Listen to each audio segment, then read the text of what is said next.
میخوای دعات مستجاب بشه، برو سراغ مادر، سراغ پدر.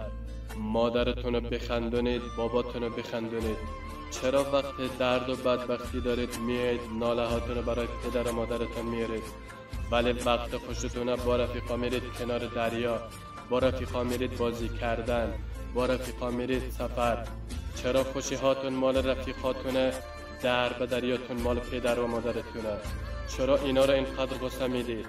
چرا اینا رو اینقدر ناراحتشون میکنید؟ مادرت خودش غصه میخوره. مادره تا وقتی میبینیش نمیخواد سفره دلت را براش تنگ کنی. با لبخند برو که غصه هم نخوره. بگو مادرت میگه پسرم خوب هست زندگیت؟ بله. حالا خیلی مشکل داری ها؟ بله مادر، تا دعام میکنی خوبم بابا، تا دعام میکنی خوبم مادر. فقط تو را به خدا مادر منو خیلی دعا کن.